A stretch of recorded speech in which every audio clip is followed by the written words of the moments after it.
Hello. Suppose you were in perfect health in every respect. And yet, if someone were to tell you that you had exactly 1 year to live, what would you do? Would you treat it lightly?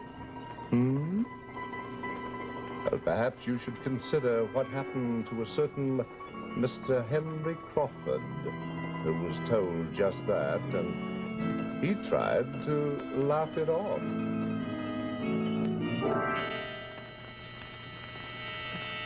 Lights out.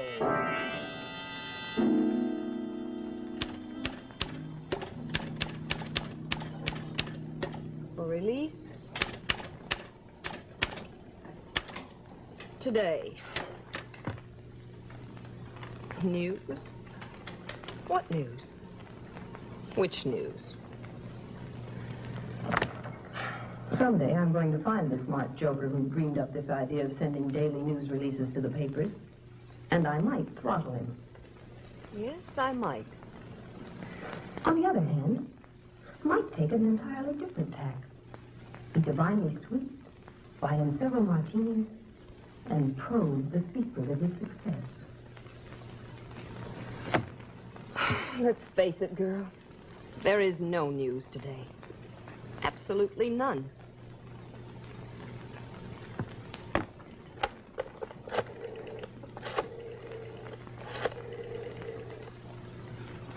Pigeons have to fend for themselves today, Magpie. I'm busy. Low-cost housing project, East Haven. Sunken living rooms, stall showers. How about that? What's the matter? Beefs from the producers, gripes from the actors? Oh, no news. Well, no news is good news. Easy, easy, honey. It's just a gag. I'll come right over and take you out to lunch.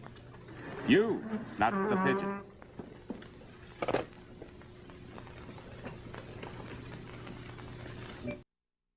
The show's in trouble, Pete. Hasn't even opened yet. We're going to need all the press breaks we can get. Play that bad? It's not the play, it's Crawford. Why? He's great. I saw him in that mystery. What was it? Caged. He was fine. That was over a year ago. Something's happened to him since then. What do you mean? I don't know. Something strange, something terrible. Gives me the shivers just to watch him. Every time I go to rehearsals and see that face, I feel suddenly cold as ice. I feel it now just thinking about him. Comes a time in every man's life when he must face reality head on. There's no turning back, no escape, no haven whatsoever. Only the facts, and they're implacable. Yet the fact that I love you seems to disturb you more than it does me. Oh, don't turn away from me, my darling. I do love you. You must believe that. If I've been irritable and moody, it has nothing whatever to do with you. My feeling for you has never changed. I love you more than ever. But with this difference, and that is the reason that I must go away. Albert, what's the matter with him? He's underplaying. You know Crawford. He won't give an ounce of energy until the opening. But tomorrow's dress rehearsal with all those The backers. man's a money player, Maggie. You know Crawford. He'll come through the performance. I'm not worried. Of course, we can't overlook what has happened or pretend that it hasn't happened. The people here, your neighbors, your father, all know who I am.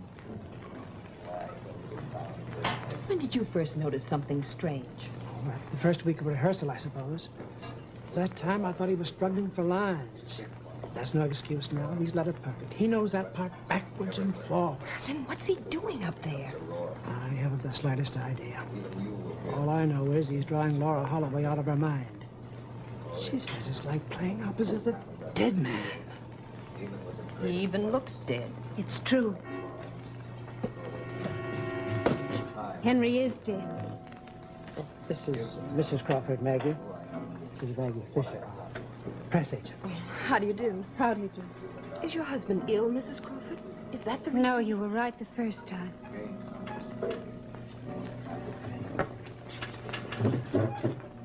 Mrs. Crawford, do you mean to say... Yes, Henry's dead. Or what amounts to the same thing. I don't understand. Nobody does. That's the trouble. Will you come and have a drink with me? Thank you.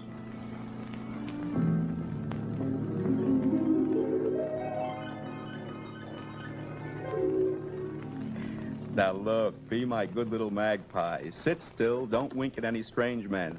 And by 5 o'clock exactly, I'll buy you a lovely martini. Okay, take it easy, hon. I'm on my way.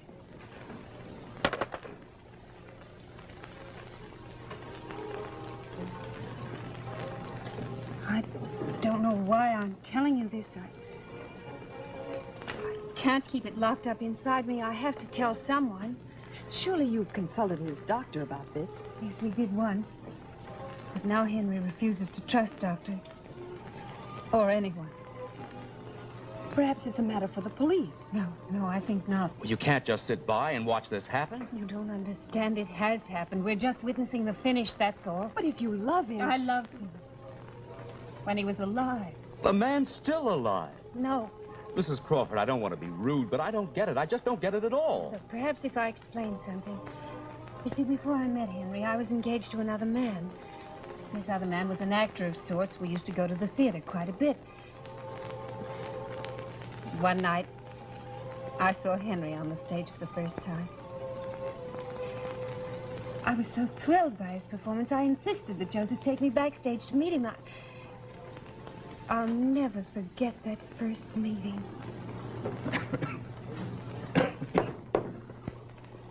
Who is it? Joseph Balsamo. Who? Balsamo. I met you at the last equity meeting. Come in. Do I disturb you? No, not at all. Come in, come in. My name is Balsamo. I also am in the profession. Oh, fellow sufferer. Well, are you working or are you at liberty? I am never at liberty. There is always a public for my art. Well, I wish I could say the same. It is actually on behalf of my fiancée that I am here. Oh? She saw you tonight for the first time and would like to meet you, if it is not too much trouble. No, not at all. Elaine?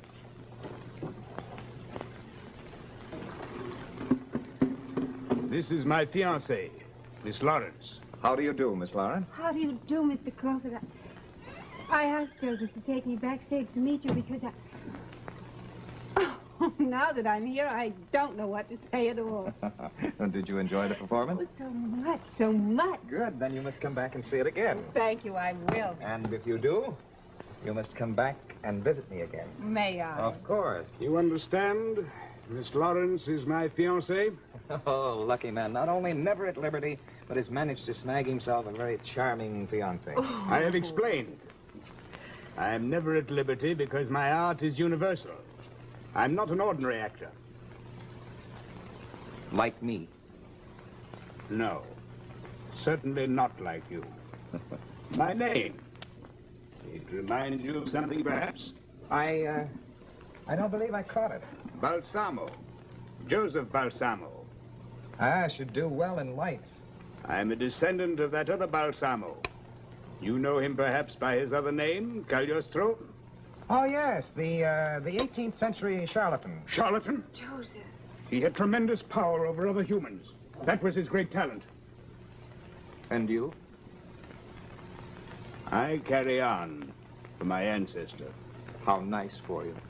Now, no doubt you don't want to waste time with lesser actors, and since I have some people waiting for me at Sardi's, perhaps you'll excuse me. Certainly. Come, Elaine. Please forgive us for detaining you. My pleasure. And do come back and visit me again. Thank you. I will. Elaine!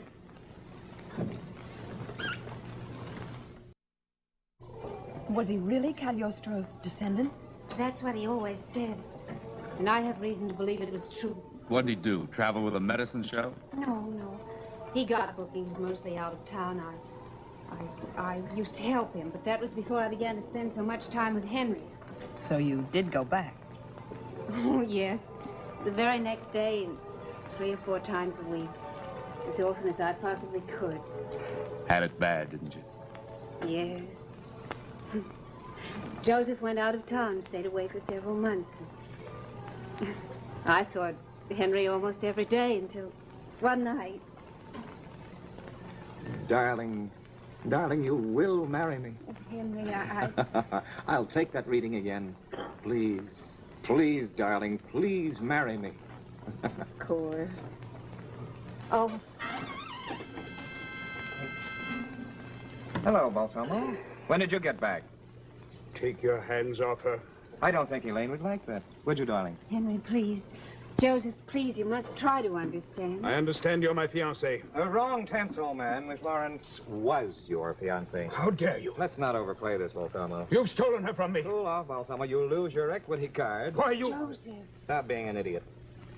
Elaine and I are in love, and we're going to be married, and I think you should be a bit civil about it and wish us well. I do not wish you well. Well, we'll survive. She will, but you won't. If you marry her, you're finished. Do you understand? Finished. Oh, go away, boy. You bother me. Henry, please. Joseph, please try and understand. We couldn't help it. We fell in love. I'm not speaking to you. I'm speaking to him. And I say to him that if he marries you, he's through.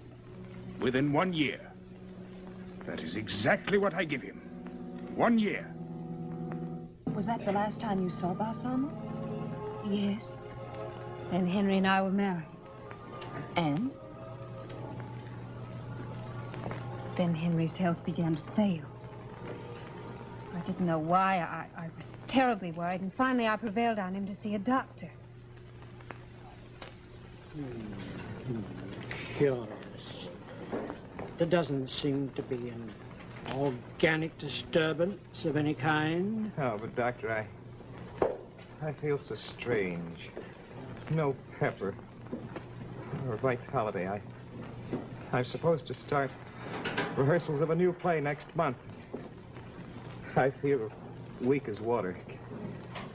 Can't you do something, Doctor? Perhaps it's emotional, some psychic disturbance. Are you disturbed? Are you unhappy? Disturbed about anything in particular? I'm married to the most wonderful girl in the world. I have a fine part in the new play, and altogether I've never had so many reasons to be so happy in my life. It's just this wretched weakness, this odd kind of apathy that seems to rob me of all my strength and vigor. I feel my strength slowly ebbing away. Doctor, you've got to help me. I'll try, Henry.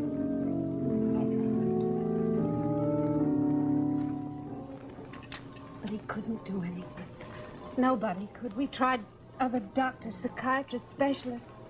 Henry's health grew steadily worse. He's died. Oh, no. You said so yourself this afternoon at the theater. What I meant was his performance. It's so mechanical. It's dead. We all know why. I don't. You've heard this story. Balsamo? Oh, now, surely Mrs. Crawford, an intelligent... Facts. Facts? You simply choose not to face them. What, that this Svengali invoked some wild witch's curse man on... has been stricken. Flanagan's rude, Mrs. Crawford. Pay no attention to him. It seems to me you've given up too soon. What can we do? Have you ever tried to see Balsamo? Yes. Well? One afternoon, in desperation, I finally went to his apartment. The door was locked. I waited an hour, but nobody answered. Yet I heard strange sounds inside. I got scared and ran away. But don't you see how important it is? Somebody's got to get to Balsamo. It's too late. It's not too late. What's his address? Now, Maggie, look, Flanagan. Pay the bill, call a taxi, and pull on your long winter underwear. I'm not going to... Go on. We're going to call on Junior, the sorcerer's apprentice. And I don't want to be late for any of that lovely witch's brew he's got on today's Blue Plate special. You were saying, Mrs. Crawford?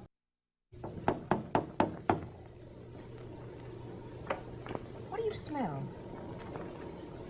Fried galoshes. How would you like to break down the door? I wouldn't. Well, then I will. Oh, no. Well? You wish something? We were just conducting a survey. Were you by any chance watching your television set?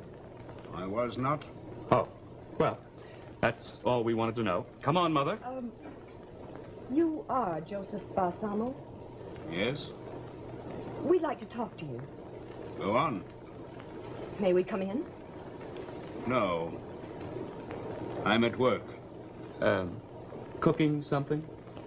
What is it you want? We want to ask you some questions. What right have you to ask questions? Well, I've done nothing wrong. you have killed Henry Crawford. He is dead?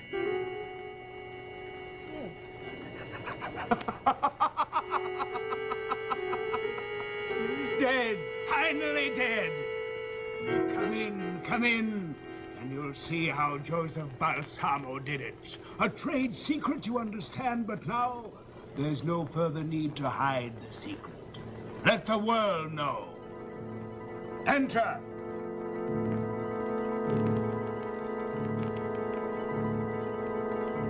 Look about you. Fill your eyes with the greatest feat of black magic since the days of my ancestor, the great Balsamo. He they called Cagliostro.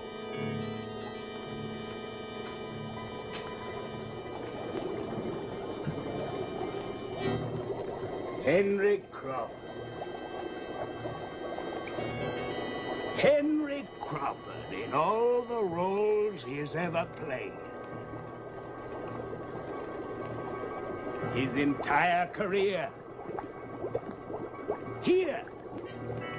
In this room.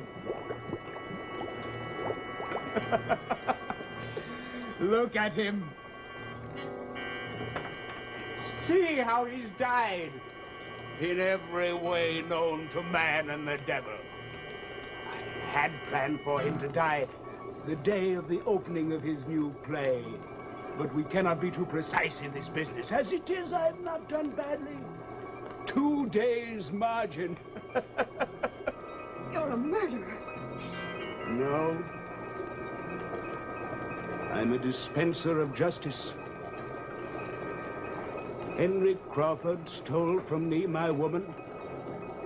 I steal from him his life. A fair bargain, you think not? I think not. Easy, Maggie. Don't make trouble for me. I intend to make plenty of trouble for you. Keep him covered, Flanagan. Huh? The gun. Oh, sure.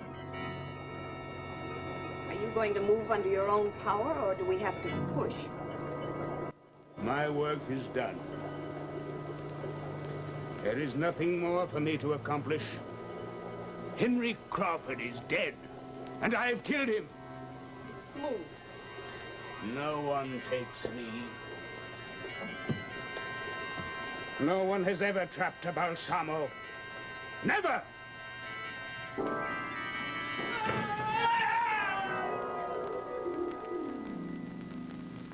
time in every man's life when he must face realities head on. There's no turning back. There's no escape. There's no haven whatever. Only the facts. And they're implacable. Yet the fact that I love you does... What's the matter, Henry? Henry, are you ill? Oh, I feel wonderful. What? Alive. Strong. For the first time in a year. Oh, my darling. I'm going to give the performance of my life in this play. Great. Hey. Dave, we'll take her from that second scene. Got an angle? You're kidding. I need an item, a lead, a story. Why, you little hammerhead, you stumbled into the wildest stop-press yarn in years, right on a silver platter. Can't use it. What? Let it lay on page 35 in the obits where it belongs. Think of all the space you can crack. And be out job hunting tomorrow? No, thanks. In basic English, honey bun, that Balsamo affair is just about the most gruesome little something since the Spanish Inquisition. Why, if audiences ever knew the real inside, they'd be scared blue every time Henry Crawford came out to take a bow. You're going to let it die? Public relations, sweetie. That's what I'm paid for. Read it and weep. So? Press agents keep stories out of the papers, do they? Only the big ones, darling. Got an angle? No. Well, I have.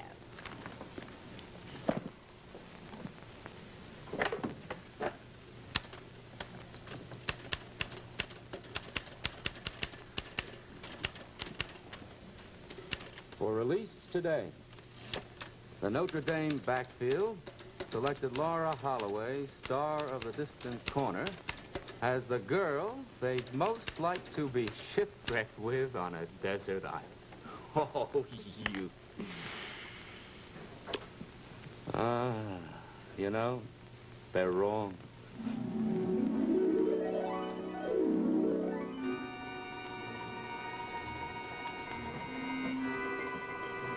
Well, whether you believe in black magic or not, it's a good idea to have a girl like Maggie Foster around, just in case.